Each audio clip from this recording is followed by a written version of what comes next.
All right. We're actually going to go into the red letter reading with Serafina Harris, who's going to read a letter by Huey P. Newton, and it's going to rock. So thank you.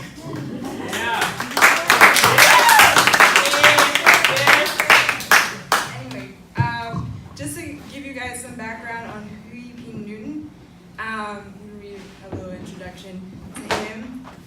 Co-founder of the Black Panther Party for Self-Defense and a part of the Revolutionary Vanguard for Black Liberation, Huey P. Newton exemplified what it means to use ideas to strategize by addressing the needs of the Black community in America and fighting against imperialism in the world at large. Coming up poor and finding himself falling victim to racial discrimination, Huey P. Newton, whose father was part of the National Association for the Advancement of Colored Peoples, the NAACP, was still intellectually curious and understood the importance of education, even teaching himself how to read after the age of 18. Newton graduated from Oakland Technical High School in 1959, then attended Merritt College, where he earned an Associates of the Arts degree in 1966. There he met Black Panther co-founder Bobby Seale. In the beginnings of the Black Panther Party in 1966, the two men and the party itself would patrol Black neighborhoods to protect residents from acts of police brutality. They also worked to release political prisoners and for reparations for the United States government for its exploitation of Black Americans since the creation of this country. Huey P. Newton used the works of Vladimir Lenin, Karl Marx, Mao Zedong, as well as Malcolm X to develop his political analysis of intercommunalism and nationalism, and in helping to create the Black Panther Party's 10-point program. Continuing his education, Newton studied at San Francisco Law School and the University of California at Santa Cruz, where he earned a bachelor's degree. He later continued his studies and in 1980 completed a PhD in social philosophy at Santa Cruz. And now I'm going to read his letter to the Vietnamese. Letter to the National Liberation Front of South Vietnam, 1970, August 29th. In the spirit of international revolutionary solidarity, the Black Panther Party hereby offers to the National Liberation Front and Provisional Revolutionary Government of South Vietnam an undetermined number of troops to assist you in your fight against American imperialism. It is appropriate for the Black Panther Party to take this action at this time in recognition of the fact that your struggle is also our struggle, for we recognize that our common enemy is the American imperialist, who is the leader of the international bourgeois domination. There is not one fascist or reactionary government in the world today that could stand without the support of the United States imperialism. Therefore, our problem is international, and we offer these troops in recognition of the necessity for the international alliances to deal with this problem. Such alliances will advance the struggle toward the final act of dealing with American imperialism. The Black Panther Party views the United States as the city of the world, while we view the nations of Africa, Asia, and Latin America as the countryside of the world. The developing countries are like the Sierra Maestra in Cuba, and the United States is like the Havana. We know that in Cuba, the People's Army set up bases in the Sierra Maestra and choked off Havana because it was dependent upon the raw materials of the countryside. After they won all the battles in this countryside, the last and final act was for the people to march upon Havana. The Black Panther Party believes that revolutionary process will operate in a similar fashion on an international level. A ruling circle of 76 major companies controls the American economy. This elite not only exploits and oppresses Black people within the United States, they are exploiting and oppressing everyone in the world because of the overdeveloped nature of capitalism. Having expanded industry within the United States until it can grow no more, and depleting the raw materials of this nation, they have run amok abroad in their attempts to extend their economic domination. To end this oppression, we must liberate developing nation, the countryside of the world. And then our final act would be the strike against the city. as one nation is liberated elsewhere, it gives us better chance to be free here. The Black Panther Party recognizes that we have certain national problems confined to the continental United States, but we are also aware that while our oppressor has domestic problems, these do not stop from oppressing other people all over the world. Therefore, we will keep fighting and resisting within the city so as to cause as much turmoil as possible and aid our brothers by dividing the troops in the ruling circle. The Black Panther Party offers these troops because we are the vanguard of the revolutionary internationalists who give up all claim to nationalism. We take this position because the United States has acted in a very chauvinistic manner and lost its claim to nationalism. The United States is an empire which has raped the world to build its wealth here. Therefore, the United States is not a nation. It is a government of international capitalists, and inasmuch as they have exploited the world to accumulate wealth, this country belongs to the world. The Black Panther Party contends that the United States lost its claim to nationhood when it used its nationalism as a chauvinistic base to become an empire. On the other hand, the developing countries have every right to claim nationhood because they haven't exploited anyone. The nationalism of which they speak is simply their rightful claim to autonomy, self-determination, and a liberated base from which to fight the international bourgeoisie. The Black Panther Party supports the claim to nationhood of the developing countries, and we embrace their struggle from our position as revolutionary internationalists. We cannot be nationalists when our country is not a nation but an empire. We contend that it is this time to open the gates of this country and share the technological knowledge and wealth within the peoples of the world. History has bestowed upon the Black Panther Party the obligation to take these steps and thereby advance Marxist-Leninism to even a higher level along the path to a socialist state and then a non-state. This obligation springs both the dialectical forces in operation at this time and our history as an oppressed Black colony. The fact that our ancestors were kidnapped and forced to come to the United States has destroyed our feeling of nationhood. Because our long cultural heritage was broken, we have come to rely less on our history for guidance and seek our guidance from the future. Everything we do is based upon functionalism and pragmatism, and because we look to the future for salvation, we are in position to become the most progressive and dynamic people on the earth, constantly in motion and progressing, rather than becoming stagnated by the bonds of the past. Taking these under consideration, it is no accident that the Vanguard Party, without chauvinism or a sense of nationhood, should be the Black Panther Party. Our struggle for liberation is based upon justice and equality for all men. Thus, we are interested in the people of any territory where the crack of the oppressor's whip may be heard.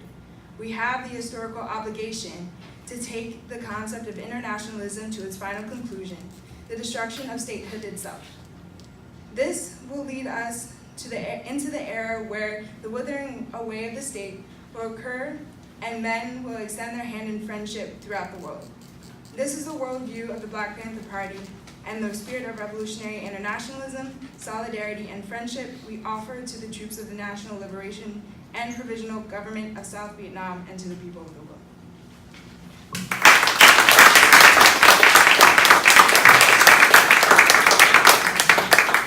Thank you so much, Serafina. You did good. Yeah, bro.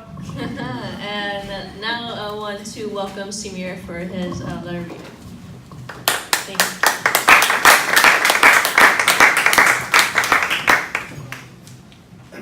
Hello everyone, thank you for coming. To give context, this letter is actually from the General Secretary of the Palestinian Popular Front for the Liberation of Palestine, Ahmad. He was elected General Secretary in 2001 or 2002, and in 2002 he was arrested by the Palestinian Authority and put in jail in Jericho prison in Gaza. And under watch of, actually I just read, American and British guards. In 2006, when Israel invaded Gaza, They captured him in 5 other prisons and moved him to Ramon prison inside Israel. This is an introduction to the book Revolutionary Suicide by Huey. It is an honor to write an introduction to this book by a great leader of the Black liberation struggle in the United States, Huey P. Newton. From inside the occupier's Ramon prison, on behalf of myself, my comrades, and Palestinian prisoners movement, we extend our clenched fists of solidarity and salute and arms of embrace to our Black comrades whose struggle for the liberation in the belly of the beast continues today against fierce repression. From Ansar to Attica to Lene Mizan, the prison is not only a physical space of confinement, but a site of struggle of the oppressed confronting the oppressor.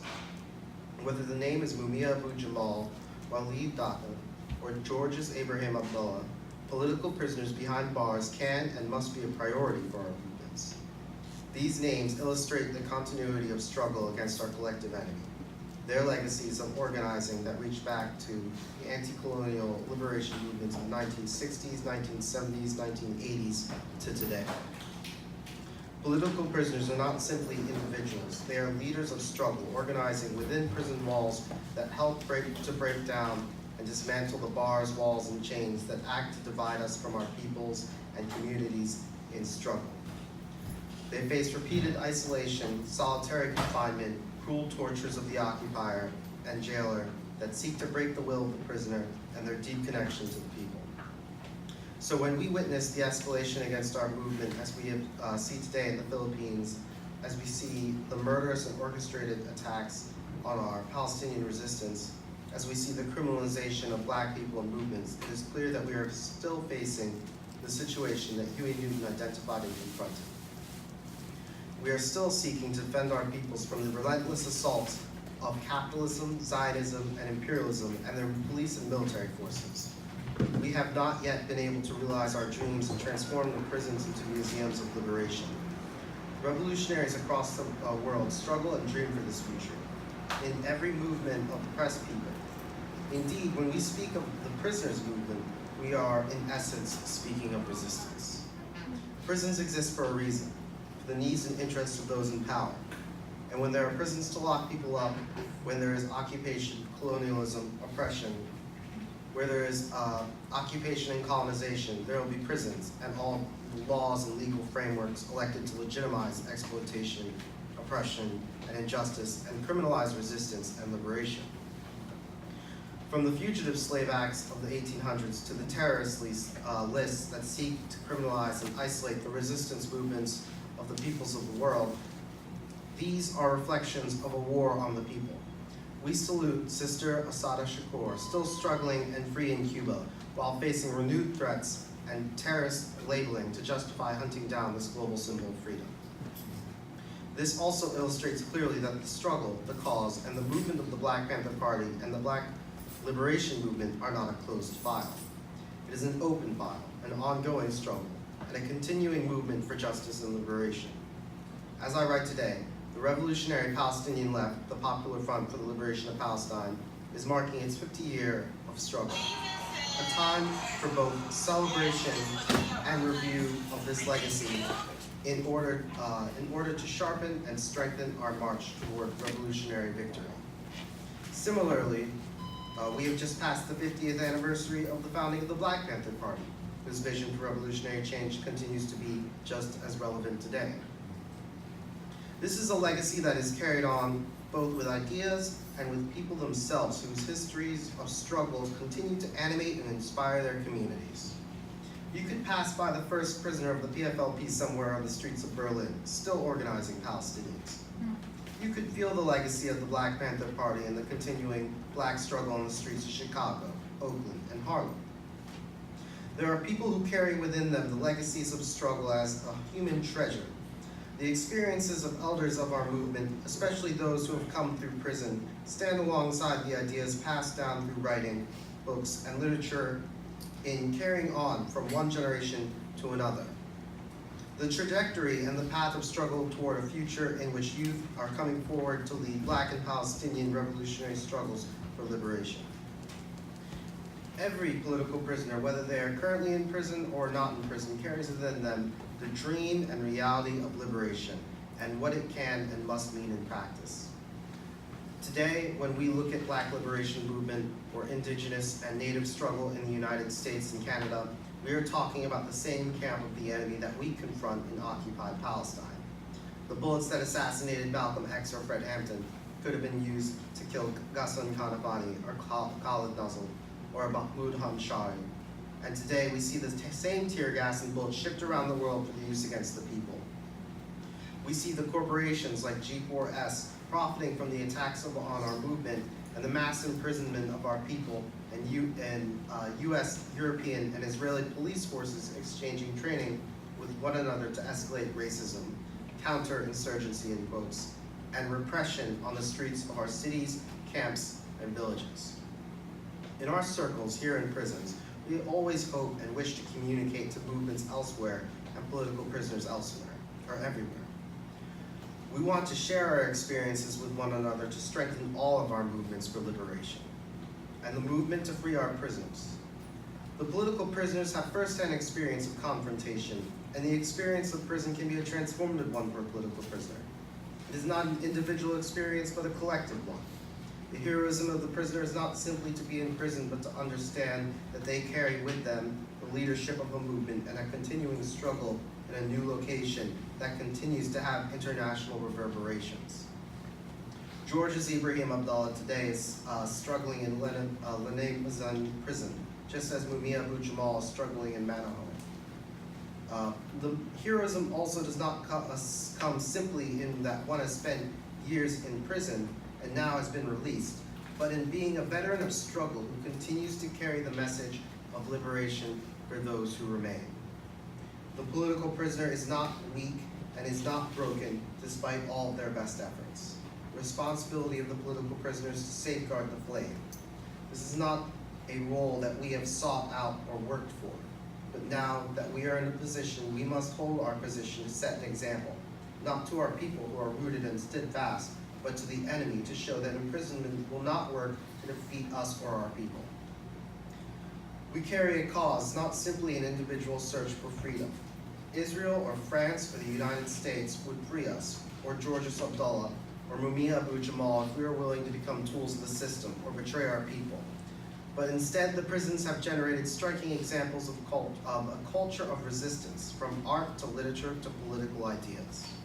Today, our movements and the revolutionary movements around the world are facing very difficult times. However, these difficult times can also hold value if we look more closely.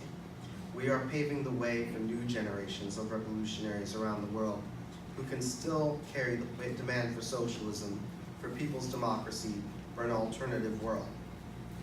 In the era in which Newton wrote, movements and prisoners shared experiences and communicated through letters, books, and art, often smuggled out of or into prisons, past censors and iron walls.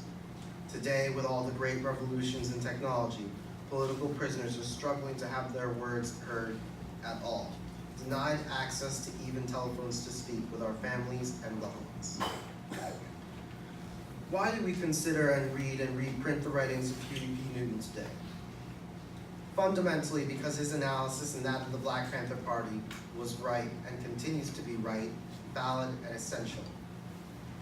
Today, when we see the ravages of US imperialism, the threats of Trump against the world, and the shooting down of Black people on US streets by cops, then the fundamental correctness and necessity of the Black Panthers' work is underlined. Today, when popular movements are under attack, liberation struggles are labeled as terrorist and criminalized. We see a massive coercive attack on our peoples. Prisons are only one form of coercion in the hands of the occupier, colonizer, capitalist, and imperialist. Stripping the knowledge of the people and imposing new forms of isolation are yet more form of coercion. The imposition of consumerism, the stripping of peoples from their humanity, the isolation of peoples are all forms of coercion alongside prisons that act to undermine our movements, our peoples, and our visions of liberation. They want to see all of our movements isolated from one another, though the terror of the terrorist list and the silence of this solitary confinement. Capitalist and imperialist media blankets the world. So even here in Israeli prisons, we hear about the latest technologies in the US, while the repression of black people is rendered invisible. But the reality today is that every day, a little Huey, or a Sada, or Khalida, or Isha is being born and can carry forward the vision of our people. Huey P. Newton and the Black Panthers stood for socialism, for social justice, against racism, imperialism, and war. From the streets of Oakland to the refugee camps of Lebanon. Huey Newton said, "We support the Palestinians' just struggle for liberation 100%. We will go on doing this, and we would like for all of the progressive people of the world to join our ranks in order to make a world in which all people can live." Of course, I cannot speak as an expert about incarceration in the United States today, but just as looking at the numbers is a stunning illustration of what is deeply wrong with the system. As Palestinians, we also face an experience of negation, of attack on our existence, as being treated as lesser or non-humans for our designated racial identity. We understand through our own experiences how occupation and capitalism are all about profit, and the example that US prisons are creating for the world, where prisons are seen as a source of cheap and coerced free labor and a profit for capitalism. We see how incarceration is used to control, divide, threaten communities and peoples under attack. Incarceration means a lot of money for corporations at the same time that it means a direct threat to black children and their futures. And this is the security solution that US imperialism is marketing to the world as a solution to the crisis of capitalism, a solution built on bloody and brutal exploitation. Here in our cells, we can feel the reverberations of these attacks and the physical impact of them in the invasions and inspections of the special repressive units of the occupier. We also see the potential and indeed the necessity for movements to rise inside prisons together with those on the outside. We see thousands of people sentenced to massive sentences of 20, 30, 40 years in prison and even more, stripping people's freedoms and taking the people's lives. Resistance is critical, and it must have a real impact on people's lives. Our sacrifice in prison has meaning when it can lead to fruits for the poor and liberation for our peoples. Our struggle must impact people's lives in a material way.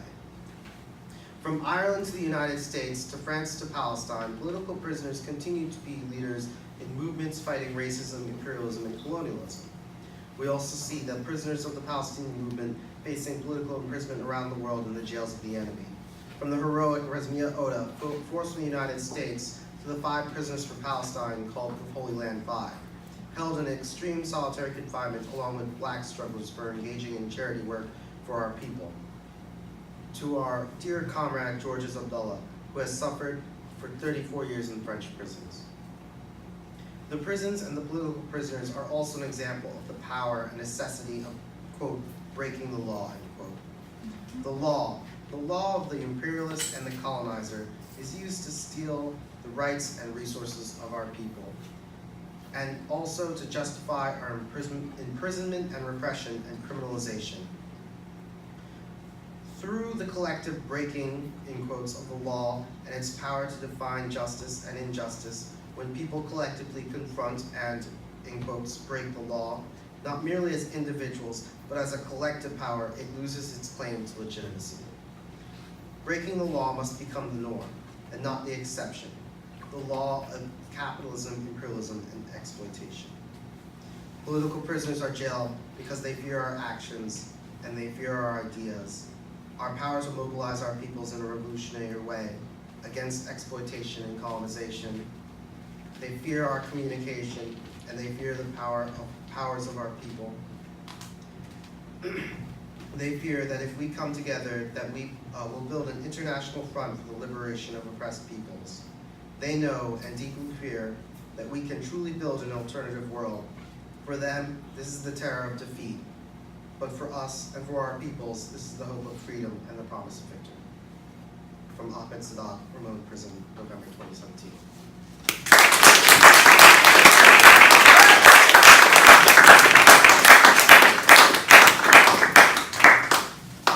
Thank you so much, Samir. anyone have any questions or comments on any of the letters that we just heard? Anything like about? Yes, ma'am. Thank you. I would like to point out both readers mentioned Mumia Abu-Jamal. He's still fighting for our freedom, and he's going to be in court at the end of the month, and we should go and support him. So I'm going to pass out flyers that tell us how to do it. Yes, thank you. We need to pass those around. Thanks. Just take as many as you wish and pass them. I have more. Any other questions or comments? Okay. I just wanted to contribute, I think what is an important fact about Ahmad Sadat's imprisonment is he was imprisoned by the Palestinian Authority in Jericho in the West Bank between March 2001 and 2006. And throughout that time, his captivity was being overseen by U.S. and British troops.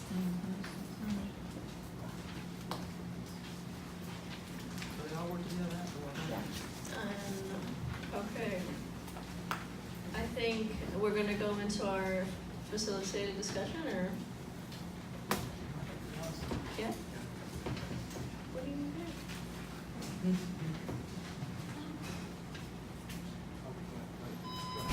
Yeah, we were planning on having like a open discussion about everything that happened so far today. Like, and if we're not up to it, I guess we can skip it. Okay. I just had a comment about it. I just think it was important, and I appreciate the way that Brandon and SJP and the Free School put it together because of the historical connection between Black people in Palestine and movements around the world. I think it's important to kind of continue to remind ourselves of why we do what we do and why we constantly need to be connecting out. I really appreciated when Serafina was reading the thing about Vietnam and Huey how he was saying how causing disruptions within the empire, within the state, helps other countries around the world being able to gain their freedom. And I think that's a question we're constantly struggling with, of what are we going to do here and how can we change while we're within the belly of the beast, as George Jackson says, and how are we going to find our role. And I think it's important that Huey did really point that out, and that making that connection of like, us here doing what we can to understand the rest of the world and its connection and the way that America connects and infiltrates and causes disruptions throughout, and keeping that clarity, especially in this time of CNN and all of these leaders within the movement. We have to kind of stay clear of what we're doing and why we're doing what we're doing, and how that's going to help connect us constantly to places that are not just outside ourselves. In a similar way that we're asking, or we're saying, I think it was in Brandon's piece about Palestine understanding itself and its connection around the world, Black America and people here should be doing the same. That way we can make a collective, united front against the same enemy, which I think was an important highlight that we made here. So I just wanted to thank Brandon and SJP and the Saturday Free School for kind of honing in on that part in this event, because it gives a lot of clarity.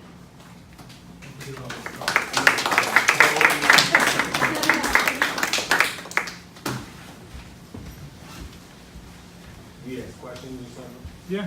Yeah, just open up for anybody, any comments. I just want to ask a question really with everybody thinks or what people might think, but I understand that we're fighting against injustice and inequality in all the types of systems of operations that we live within, but as we do this, what do we do about the education system that is teaching the children all across this nation and other nations the improper history that is allowing them to be subjected to the everyday oppressors' entertainment or knowledge or understanding?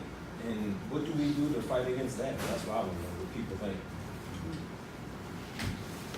We got one. Go ahead now. Oh, thank you. To the brother's question, I think we have institutions like the Church of the Advocate here that's always had some type of community education program. We have the Saturday Free School, which is to combat all the miseducation we have gotten from the public school system. So I think for that, we have to organize ourselves to be responsible for our own political education. At the same time, we have to organize ourselves, and this is my question to the group. When do we organize our strategies to combat the Zionist recruitment of people of color to be their cover to make excuses for Zionism?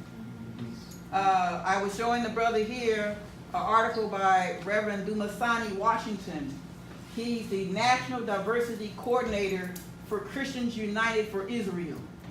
He's a brother with an African name and long dreadlocks down to his waist. And he wears the baddest dashikis you can find. You know what I'm saying? So what do we do to combat that? Israel also funds the most repressive regimes in Latin America. What do we do to combat that when you go to APAC and you see all these Latinos, you know, waving their American flags and their flag of their country where their families are from, and they're waving a Zionist Israel flag too? I've seen it. So what's our strategy for that?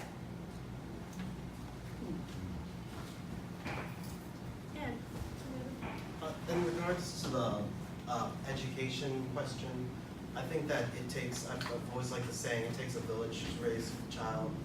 And I think it takes more than just, you know, one parent or two parents. I think that we need to be looking out for children in our communities. And I've always, you know, people don't like it when children are in public spaces. But quite frankly, I'm okay with it because, you know, when children cry, I think that's when they're all right. When children are really in trouble, it's when you can't hear them. And trust me, I used to be a kid, so I know that.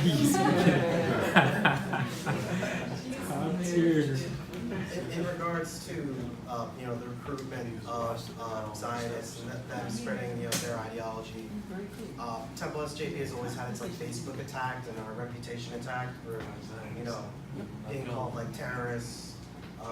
You know, there's in the Holy Land 5 Foundation, they said that, you know, SJP is part of the Muslim Brotherhood. That's a government document that said we're part of the Muslim Brotherhood. If I was part of the Muslim Brotherhood, I would like to know. And then,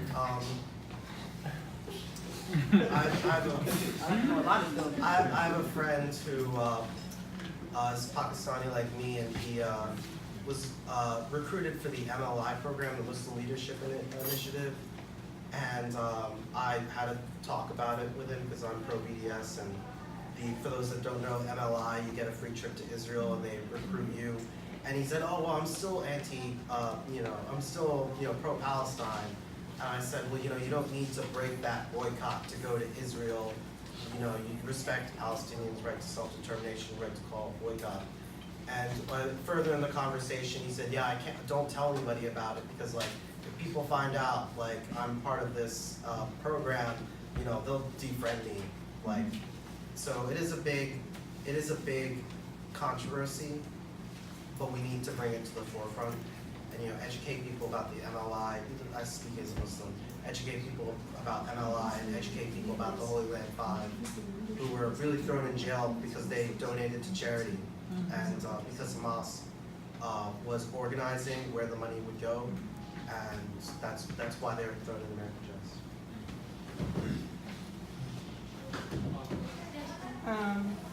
I have two questions, so whichever one is better. And they're both recent history and longer history. So the recent history one is, you know, when I started doing Palestine activism as an undergrad, you know, I went to a backwater campus. So I'm not sure if Palestine was always on the radar of activism, but I know that back then it didn't seem like it was. Even when I moved to Philly, you know, a few years ago, it wasn't as much. But it seems that way now, that it's like a lot more, you know, even at temples sometimes, like I've seen flyers for talks, academic talks on Palestine, you know, not at temple, but somewhere else, you know, conferences. And I'm wondering if that is, if there really is a surge. You know, I know that there has been Palestinian activism for as long as the issue has been around. But if there really is a surge in the past like 5, 6, 7 years, that put Palestine on this like leftist activist map, and why that is, and if there is, say, an NGO complex behind that, right? That's the first question. The other question had to do a little bit to do with Doc's presentation and his characterization of, or his description of Jewish activists, in the Communist Party, or at least the ones that, you were interacting with, and maybe if you could elaborate a little bit more on that transition from, this radical, and were they even religious necessary is another question, but like this radicalism into what is an overwhelming Zionism in the left, in which, or Jewish Zionism, which, what was that transition where you will have, Jewish people who are so left in so many other things, or so progressive in so many other things, but Zionism. So, two things, whichever one wants to That's a long add. discussion right there. Start with the question to you. Is basically like, how did we transition, if I'm getting it correct, from what you mentioned of the passion behind fighting for the liberation of all races, by Jewish people back in the day, and now the liberal Zionists who are liberal for everything except Israel and for the rest of Palestinians. And I don't know that I can completely explain it, but I do know a lot of the people that I knew came out of the struggle to save the lives of the Rosenbergs. Can you talk about that a little bit? Yeah, the Rosenbergs, I think the only couple in the history of the United States who were both electrocuted. And for, the quote, crime of sharing nuclear secrets with the Soviet Union. I don't think they did any of it. But they were both members of the Communist Party. And I think at that point, the opportunist within the Jewish community began to ascend, because for the Jews to become white, they had to reject the radical tradition that mainly came from the immigrants from Eastern Europe and the Soviet Union. And then, of course, so you had the best of the Jewish community in the Communist Party and in the left, peace organizations and such. I could mention names here in Philadelphia, but I won't. I mean, people who were not even in the Communist Party, but peace activists. Then we got the 6-Day War. And this became a justification for all of these Jewish organizations and rabbis and synagogues to attack the left Jews for not supporting Israel. And then over time, that became defined as being anti-Jewish or self-hating Jews. Until at the end of the day, you get up till today, at least a couple generations of young Jews who don't know anything about that history. I would say another part of this is the Jewish intellectual, who, I mean, well, somebody can do a better history of this, but the Jewish intellectual and academic who have become, in many ways, not real intellectuals, but technicians and supporters of U.S. imperialism in general. And I think this question of how do we fight Zionism, I think for us here in the United States, our best way to fight Zionism is to fight U.S. imperialism and to expose it to the people for what it was, what it is, and so. But that's the way I would, and that's the experience I want to talk to. But it's so different. It is so different. I mean, they never even talked about the Holocaust. You know what I'm saying? Back then, they talked about the civil rights movement. They talked about the struggle for peace. They talked about the struggle against anti-Sovietism and anti-communism.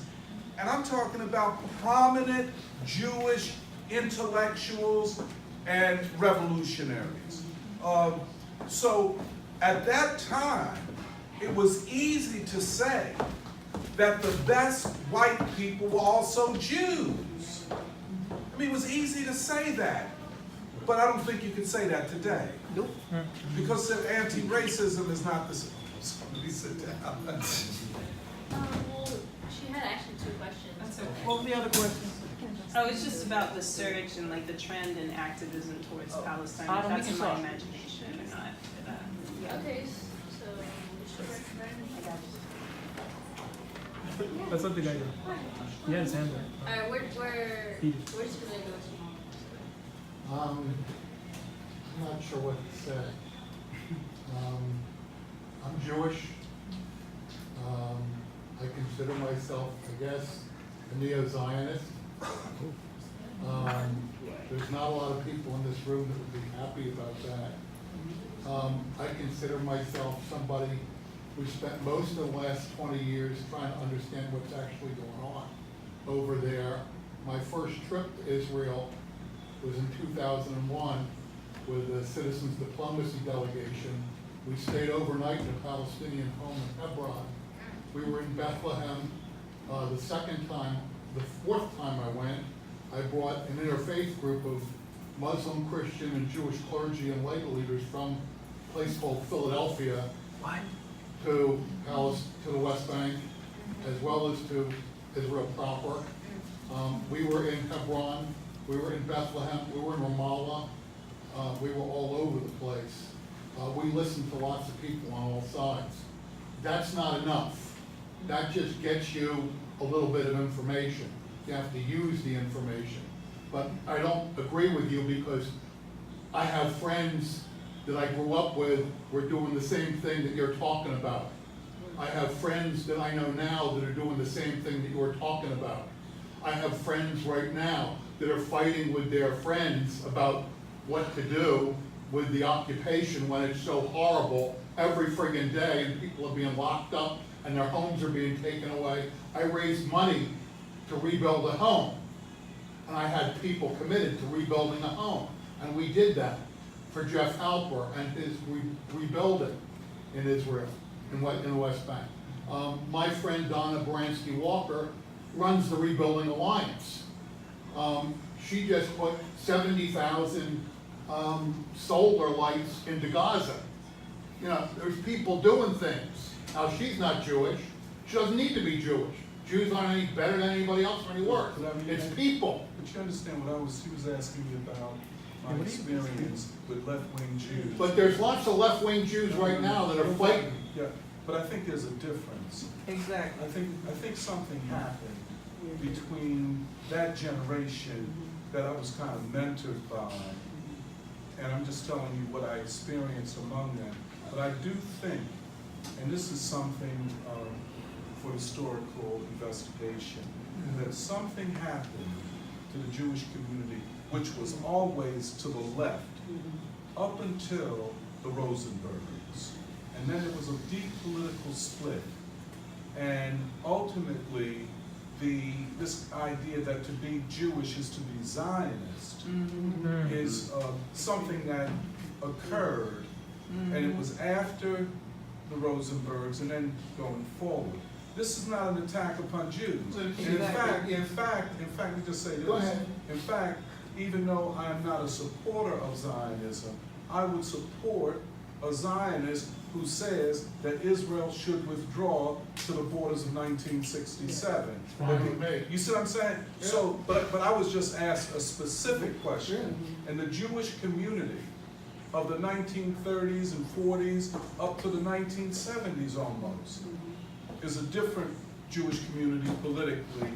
But I know people that are working every day on that on the ground in Israel No, right I'm now. down. I have a quick I'm question. down. I'm not Those are the excluding. people- What is- But I was asked, Sir? you understand the question that I was asked. Yeah. And I think you know Jews perhaps like I have known. Yeah. You know, who Jews that would never identify themselves as Zionists. But Exactly. I've been called a self-hating Jew in print. I know what it is. Yeah. Sir? And I'm not But you identify I'm as not attacking or criticizing you. I understand. What I'm trying to say to all of you here is it's a lot more complicated than maybe you want it to be.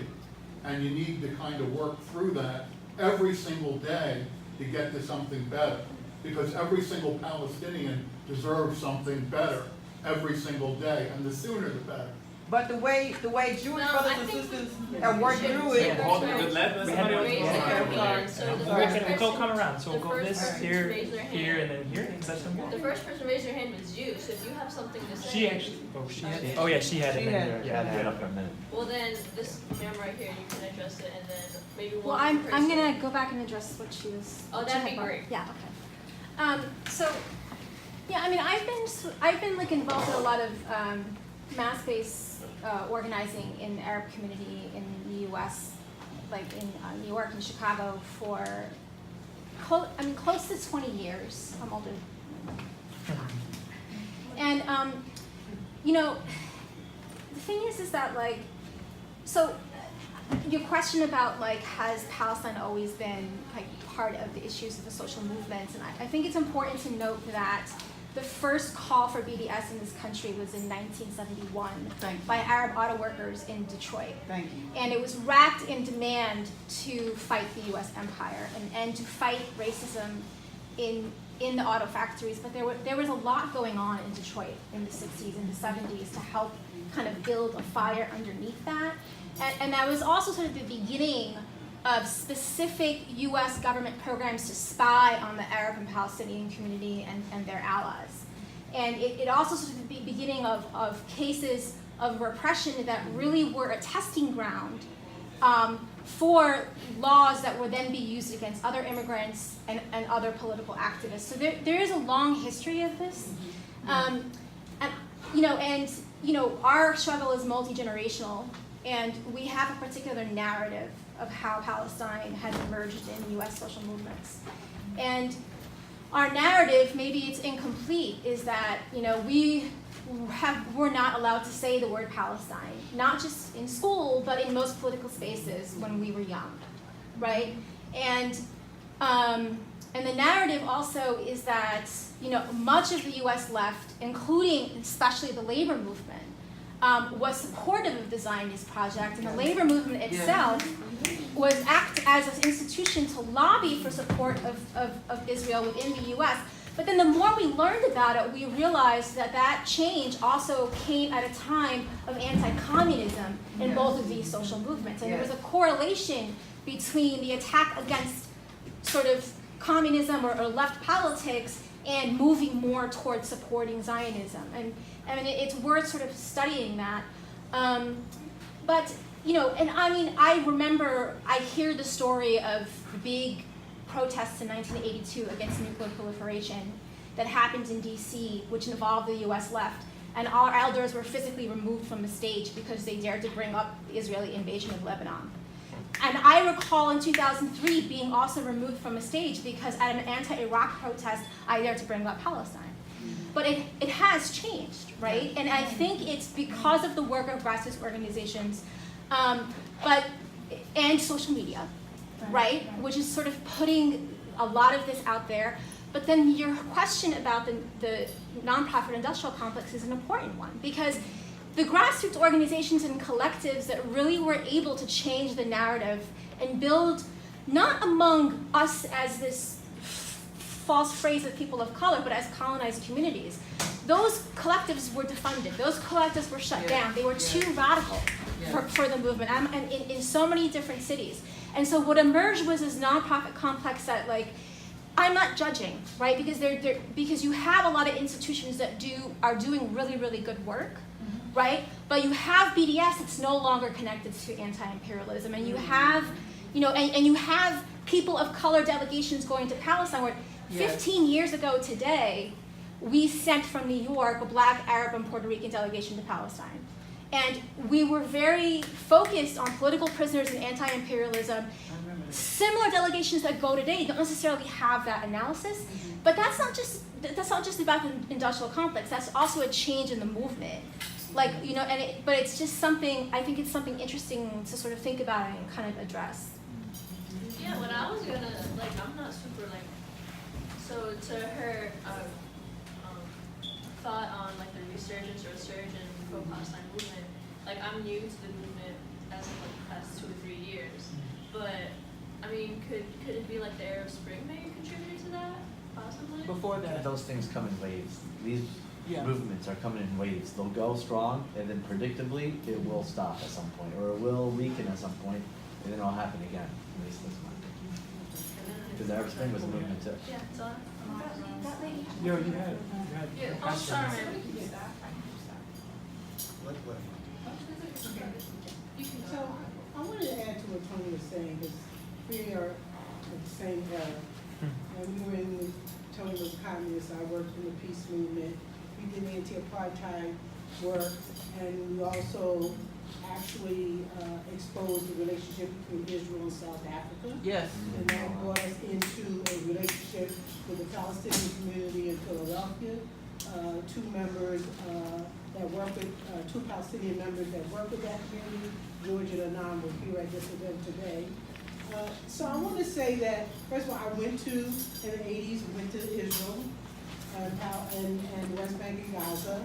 Progressive group out of Detroit, Michigan, sent me, very progressive, anti-imperialist. When we met with the Jewish anti-imperialist movement in Israel, we did work in Nazareth, introduced to Nazareth elite, and the whole concept of the Israelis building these settlements on top of existing communities in Israel proper, like Nazareth elite, as well as going into Hebron and occupying a school in the heart of Hebron, and then from there hoping to spread out and take over the entire Hebron, already taking over Accra and other places. So it's very informational for us. It was an organization, it was a group of African Americans, Palestinian Americans, and some Caucasian Americans. We all went, and we all stayed together. We were noticed, and so when it was time to leave, they did not let us leave peacefully. All right, and at that time, sometimes when Palestinians went back, they were strip searched. And at other times, for instance, if you were in the West Bank of Gaza, young men, if they left to go to school, they may not be allowed to come back in. So back then in the 80s, it was horrendous. It just gotten worse. And so the anger that I saw in the 80s among the youth in the West Bank and Gaza has just, continued, and is understandable because nothing has gotten any better. Let's bring it to the American side. Even back then, the Zionists were actually identifying African Americans that they spied on, kept track of. And I remember, because we had an organization, aside from NAMSL, National Anti-Imperialist Movement and Solidarity with African Liberation, which is headed by Tony, we had another organization called the Martin Luther King Anti-Apartheid Coalition. And it was a struggle within that coalition for me to lead that organization because I am anti-imperialist, and they wanted a Zionist collaborator to lead that organization. But I went out because I had done the work, etc. But the interesting thing is that while I was in leadership, there was a gentleman who was clearly part of Mossad, part of the Israeli intelligence. And we looked across the table at each other, identifying each other, because we knew, he knew who I was, and he knew I knew who he was. That's right. All right? And That's so, right. but then we were able to still move around, educate, have programs. We had programs, Tony was there, we had programs in which we talked about the Palestinian situation. We linked it to the African-American struggle. We linked it to the anti-apartheid movement, et cetera, et cetera. So this happened in the city then. Even at that time, they were reaching out to the black ministers like Reverend Gray to take young people to Israel, all right? So the relationship between some churches and the Zionist movement is not new. Exactly. But it's just intensified. Exactly. You see all this development coming along Broad Street, moving down North Broad, that is Zionist. All right, the guy whose name is up there, he doesn't own that. That's not his money. So the assault against black people, people of color, and certainly Palestinians, is just ongoing, and these people are marching forward, and they're in our schools, not allowing us to educate our children. So there are some important work that that has to be done. And I would say to you, first of all, do not take offense because people are talking about their experiences and their stories. That's number one. Number two, we need to also be clear. Everybody on the left is not on the left, so please don't fall into on the left. Preach, sis. They are not Preach now. left, all right? So, so we just need to be clear as who is left and understand who our friends are and who our enemies are. And I would just say, Okay, sis. just hang in with us. Tony's a good guy. He's telling truth. We're all talking truth. We hear your story. We're not against you, but we're against anybody that's against us and and anybody that's in favor of imperialism. We actually only have time for one more last comment. So since you're gonna have the young man in the front with the hat, I get to speak? you get the last comment. Oh, thank you. All right, peace and blessings to everybody in the room. I just wanted to take it back to the brother's question earlier. You had mentioned, you had said about education and the role of education. My last job was teaching in jail at an alternative to incarceration, Oakland, California. I'm from Oakland. I just moved to Philly a couple of days ago. Oakland. It's actually kind of a blessing that my workplace eventually shut down because that's the reason why I'm sitting here right now. But in terms, part of my question is, how do we really connect theory and praxis? Right. If we go on the streets and go knocking on doors and talking to brothers sitting on porches and what have you, talking about some calcified ideology, some Marxism, and I said that, it may not resonate with brothers. When I was working with young men, it's not going to work with them. You have to flip it in a way that does appeal. And that's where there is a place for, let's say, popular culture. Draymond Green recently posed with IDF weaponry, Come on. as a propaganda piece for the Zionist entity. I do not call it, my name starts with an I. I'm not going to use that word Israel, because it doesn't exist in my mind. But how do we then relate it to young men? They don't care. They don't care. They might care about basketball. They might care about Draymond Green. They might care about those tear gas canisters that are manufactured near Erie, Pennsylvania, that are impaling our young people on the streets and also in Palestine. That's right. So we have to be able to flip it and put it into terms for young people so that it's not just in the province of the ivory towers or ivory towers that are painted black, brown. Come on now. I'm gonna leave it at right there. But can I just say one more thing? One more thing. Did you? Oh yeah. Well, I just wanted to emphasize some of the points Brandon made in his article, particularly the point about the struggle for an ideology for this movement. We talked earlier about the role of NGOs, nonprofit industrial complex. I think that's probably been the worst aspect of it, is this ideological confusion, right? A lot of people talk about Palestine and solidarity, but the question is always, what is the principle for that solidarity? And I think in this event, in Brandon's piece and other people's presentations, we talked about, the struggle for world peace, the struggle for all of humanity, how Palestine is an all humanity question. And I guess we're out of time, but I was gonna also ask us to think about, how does this ideological question relate to the events we're seeing now, as we are in the fifth stage, as we said, of the general crisis of capitalism and imperialism after 2008, and all of the events we see in the Middle East. It seems that one of the key points of ideological confusion and crisis within the Palestine movement and within many movements for peace has been some of the events that have occurred in the Middle East. For example, the situation in Syria, and the confusion and the fact that many people have taken an extreme position, which is essentially a position in favor of regime change and the United States and Israel policy in Syria. And the events we're seeing now with the evacuation of these rebels and these white helmets makes pretty clear who they were working for. And they're directly being funded by Israel and the United States and receiving pensions and all that. So that's one of the key things we have to keep in mind. A lot of people still, and it took me a while to totally understand what was happening. And similar instances of regime change we've seen elsewhere in Libya and Iraq, and now maybe potentially in Iran. You see that the Zionism is kind of the spear or the vanguard, if you will, of U.S. imperialism, cheerleading for all these regime changes and creating this confusion. And then you see this, the funders of this NGO and nonprofit industrial complex, they see confusion in these movements. So we definitely need these meetings and conferences, and to read and study the works of Huey Newton and George Habash and all the other great freedom fighters to understand ideologically what is happening. I think that's really the key point that we find from this event. But can I say one more thing about Jews and Zionism? Just one more thing. I think there's some